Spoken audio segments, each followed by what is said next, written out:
द्वारपालों के माध्यम से अपने मित्र को उठवा लिया है, अपनी बगीचे में लिटवा लिया है। अरे छूटी नींद सुदामा देखे कहाँ गए हम आई। द्वारपाल से पहुंचे हैं, द्वारपाल के पास में पहुंचे हैं और द्वारपाल से पूछने लगे, भैया ये कौन सा नगर है? द्वारपाल पूछने लगा, भैया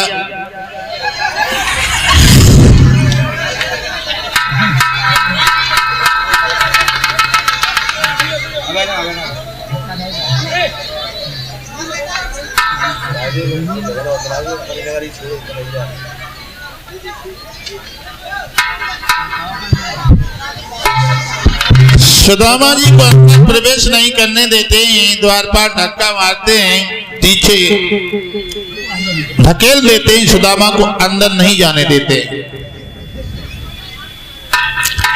सुदामा बड़े दुखी हो गए, कहने लगे, भामिनी मैंने पहले ही मना किया था, ये पैसे वाले कहीं पहचानते नहीं है, लेकिन तुमने एक भी बात नहीं मानी। सुदामा जी खड़े हो गए, रोने लगे। सुदामा जी कहने लगे, कन्हैया अरे मैं तो तेरे से मिलने आया था, कोई बात नहीं है, तू पैसे वाला है, मैं जा रहा हूं।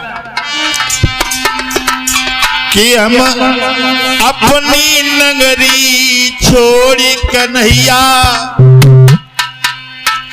तेरी पूरी द्वारिका आए हैं, अपनी नगरी छोड़ी कन्हैया तेरी।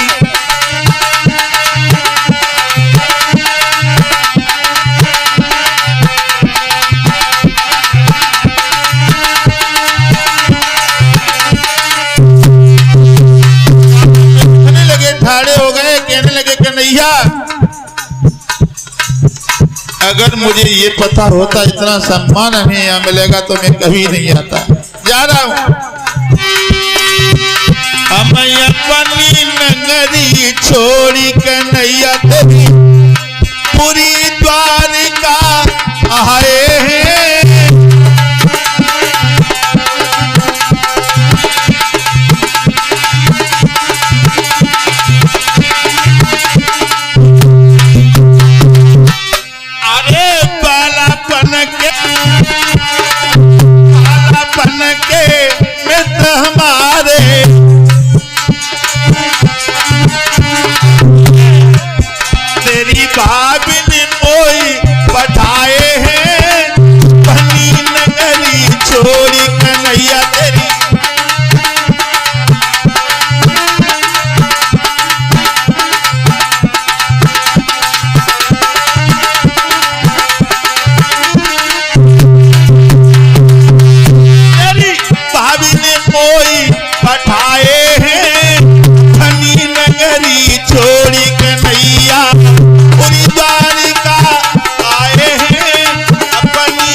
छोड़ी कन्हैया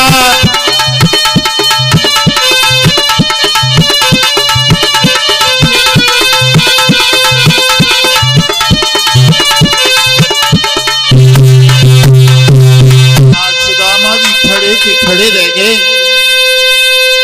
एक द्वारपाल विचार करने लगा, इन्हें ज्यादा परेशान न करो, हो सकता है भगवान के मित्र हों।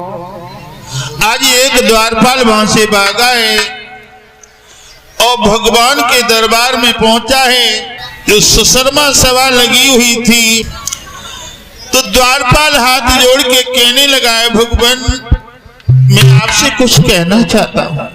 कहिए द्वारपाल, क्या कहना चाहते हैं? द्वारपाल कहने लगा, महाराज सुदामा के बारे में समझाया है। द्वारपाल ने द्वार पर खड़ा है एक विप्र, घर का कुछ नहीं ठिकाना है। दो पटिया मैली धोती है, कुर्ता भी फटा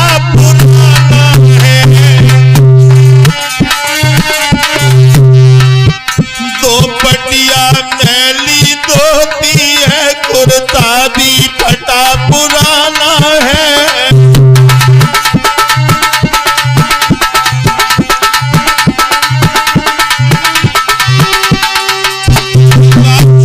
द्वारपाल की बात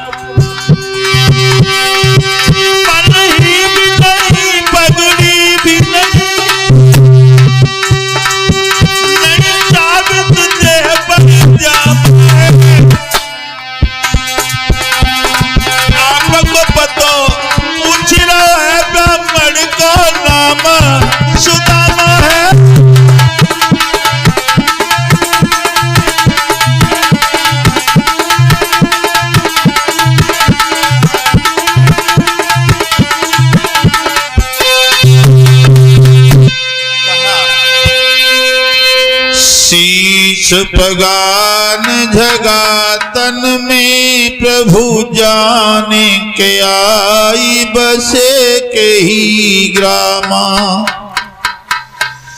धोती फटी शीलटी दुपटी और पान की नहीं सामा। द्वार खड़ो दिज दुर्बल देखी रहो चक सो वसुदाय भिरामा। पूछत दीन दयाल को धामा और यापनु नाम बता तो सुदामा। सारी बात सुनते रहे, सारी बात सुनते रहे भगवान। लेकिन जल्दी जल्दी कर लो सुदामा जी, जल्दी जल्दी, कथा आगे ना बढ़ रही। अब इतना असंभव है कहने में, पहले भगवान मिले हैं या सुदामा जी मिले ही। आज मुरलीधर अपने गुरु भाई को ले गए हैं, उस आसन पे बिठा लिया है जहां भगवान के अलावा कोई नहीं बैठ सकता है। रुक्मिणी ने सुना है कि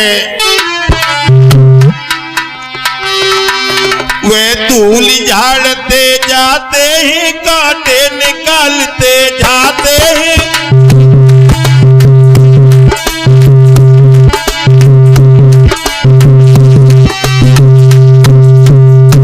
भगवान अपने मित्र के पैरों को साफ कर रहे हैं। पैरों में बीमारियां फटी हैं, कांटे लगे हैं, कांटे को निकालते जा रहे हैं, धूल को झाड़ते जा रहे हैं। वो भगवान इतने रोए हैं, इतने रोए हैं, परात में पानी अब से हाथों ने लगाओ। धूल झाड़ते जाते हैं, निकालते जाते हैं। गंगा जल के है बदले में वो आंसू डालते जाते हैं।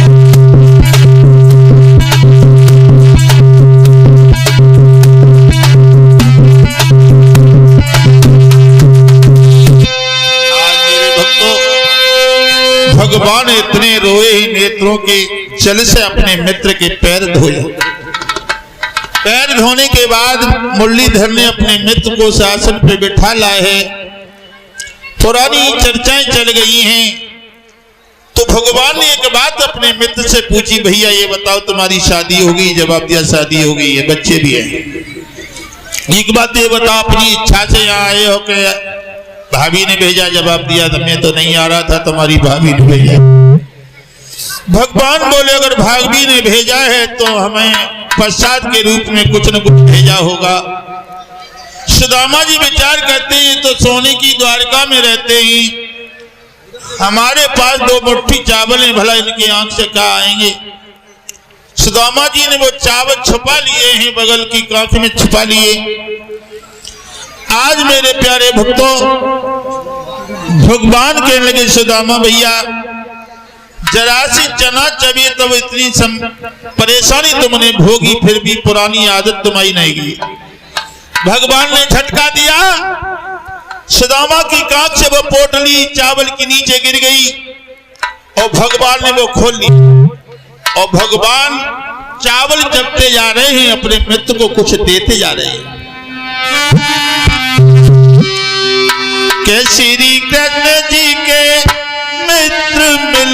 सुदामा जी आए।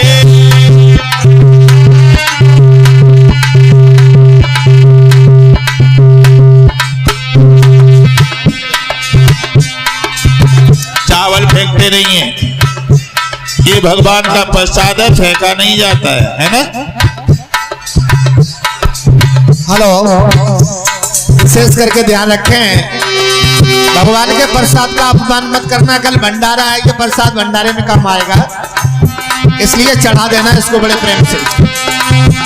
श्री कृष्ण जी के मित्र मिलने सुदामा जी आए।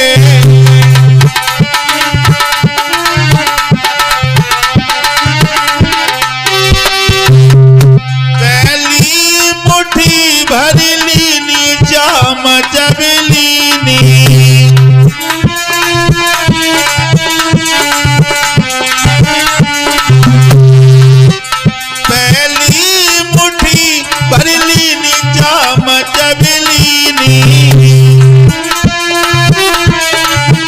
हेलो, इसी पात्र में जो प्रसाद रख देना, जो भी प्रसाद है, जरा फेंकना नहीं।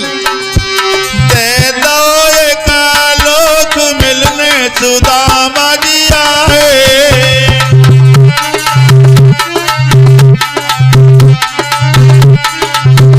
श्री कृष्ण जी के मित्र मिलने सुदामा आए।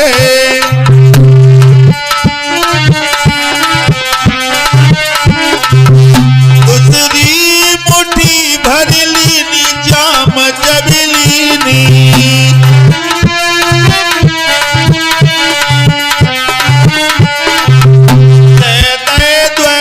लोक मिलने सुदामा जी आए।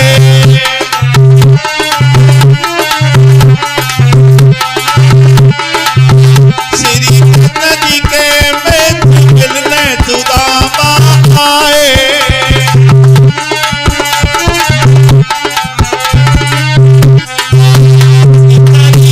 मुट्ठी भर लीनी जाम लीनी,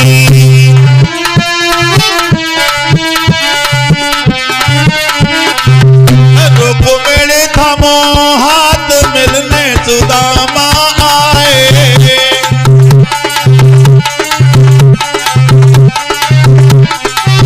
श्री कृष्ण जी के मित्र मिलने सुदामा जी आए।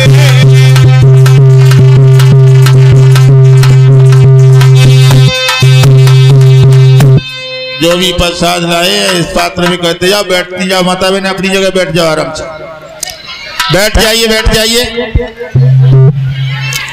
आज भगवान ने एक मुट्ठी चावल चबे जिससे सुदामा जी का शरीर निरोग कर दिया है, शरीर हष्ट पुष्ट हो गया। दूसरी मुट्ठी चावल चबे द्वारका जैसी सुदामापुरी बसा दी है भगवान ने। जैसे ही तीसरी मुट्ठी भरी, बीच में रुक्मिणी आ गई, हाथ को पकड़ लिया, कहने लगे प्रभु एक भिखारी को राजा बना रहे हो, खुद भिखारी हो रहे हो। श्याम सुंदर ने कहा रुक्मिणी हमारे स्वाद को तुमने पूर्ण नहीं होने दिया। रुक्मिणी ने जवाब दिया प्रभु ये ब्राह्मण जाति है, बड़ी घटिया जाति होती है। भृगु ने जो छाती में लात मारी थी वो पैर के चिन्ह भी नहीं मिटे हैं। भगवान कहने लगे रुक्मिणी तुम हमसे पहले भूल रही हो, अगर ब्राह्मण न होते तो आज तुम हमारी पत्नी नहीं होती, शिशुपाल की दुल्हन होती। श्री सुखदेव जी समझाते हैं हे राजन परीक्षित,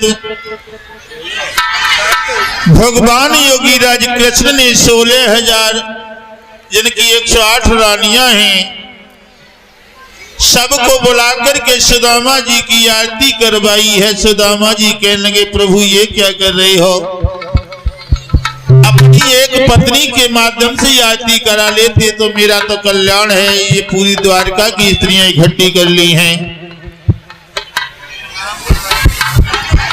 भगवान कहने लगे आपकी कृपा से सब तुम्हारी छोटी भाभियां हैं, सुदामा ने विचार किया है कि हमारी एक पत्नी घर घर की भीख मांगते हैं, इसकी 16,108 रानियां और बड़े प्यार से रहते हैं।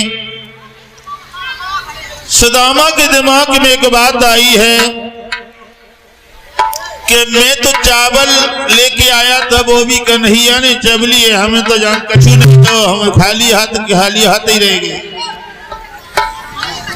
रात्रि विश्राम किया है, सुबह के वक्त सुदामा जी बोले हैं कन्हैया अब हमें विदा दो, अब हम घर जा रहे हैं।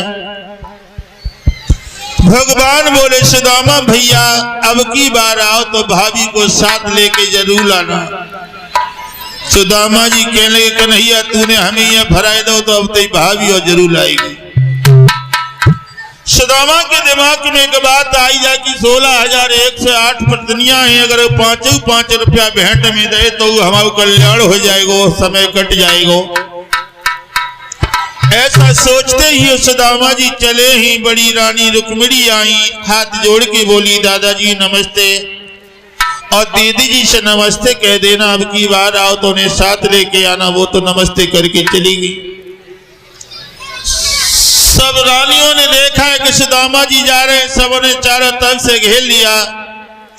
कहने लगी दादाजी नमस्ते, दीदी जी से नमस्ते कह देना। सुदामा सोच लगे जिनसे नमस्ते करते रहे तो 5-6 महीने जाई में चले जाएंगे। सुदामा जी झुंझलाए हैं, गुस्सा होके चले ही। भगवान मुरलीधर अपनी दोनों मुट्ठी को बांध के आगे चले हैं। सुदामा मंदिर देखी डरे, सुदामा मंदिर देखी डरे,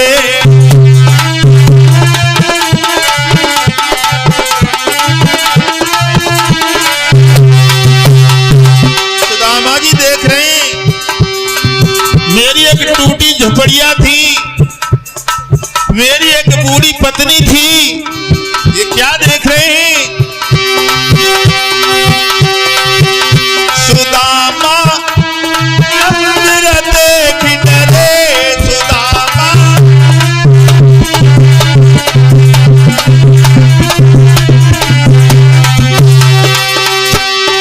आ गई मेरी टूटी झोपड़िया,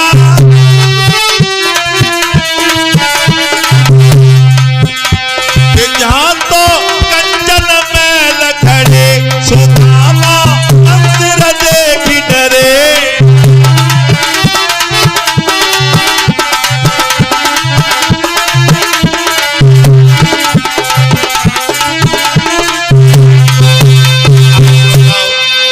इस तरह से सुदामा जी खड़े खड़े छपचा रहे हैं। भामिनी सारे शरीर से आभूषणों से सजे हुए हैं, दासियां साथ में हैं। आकर के सारी बात भामिनी ने अपने पति को समझाई है, फिर भी विश्वास नहीं हुआ है। भगवान भी आते हैं और भगवान ने आकर को धैर्य बनाया है, भगवान ने सारी बात समझाई है, तब विश्वास हुआ है। पल मात्र में भगवान योगी राज कृष्ण ने अपने मित्र की गरीबी को दूर किया है। अब आगे देखते हैं। बोलिए वृंदावन बिहारी लाल की।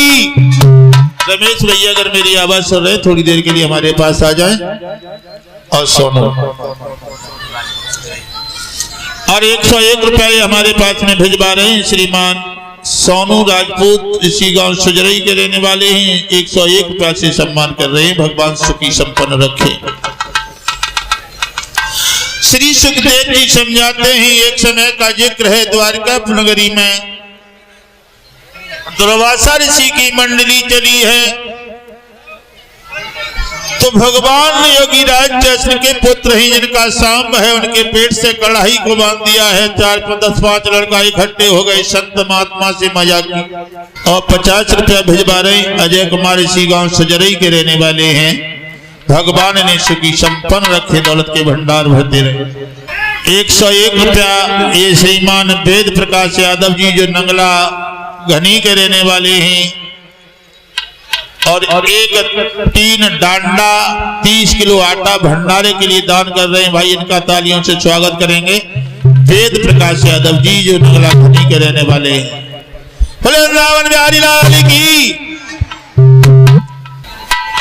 आज भक्तों शाम के पेट से कढ़ाई को बांध दिया दुर्वासा ऋषि के सामने। सब लड़का कहने लगे महाराज जी एक बात पूछना चाहता हूं, हमारे साथी है, ये साथी का पेट बढ़ने लगा है, बताओ लड़का पैदा होगा या लड़की?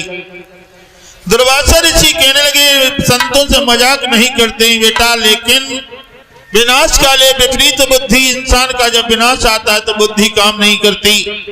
वो लड़के नहीं माने। दुर्वासा ऋषि ने कहा, लड़कों ने लड़का पैदा होगा न लड़की पैदा होगी, लोहे का मुगदल पैदा होगा, जो 56 करोड़ यादव है सबका नाश कर देगा। जब पेट खोला है तो एक लोहे का मुगदल नीचे गिरा है। अब सभी यादव घबराने लगे, पैर पकड़ लिए दुर्वासा ऋषि के, कहा प्रभु माफ कर देना, हमसे भूल हो गई। दुर्वासा ऋषि कहने लगे, मैंने श्राप दे दिया है, अब एक उपाय करो, इस मुगदल को ले जाओ समुद्र में जाके घिस के बहा दो। सभी यादव इकट्ठे होकर को उसके घिसते हैं, जिससे पटेरे बन जाते हैं, एक किर्च बच जाती है, उसे उसी में डाल देते हैं, से मछली निकल गई है। जरा नाम के बहेलिया ने जाल डाला, वही मछली फंसी, उसका पेट चेक किया, वो कील थी, उसे निकाल करके तीर बनाया है। इधर भगवान साकेत धाम में कदम के वृक्ष के नीचे लेटे हुए आयुष्मान,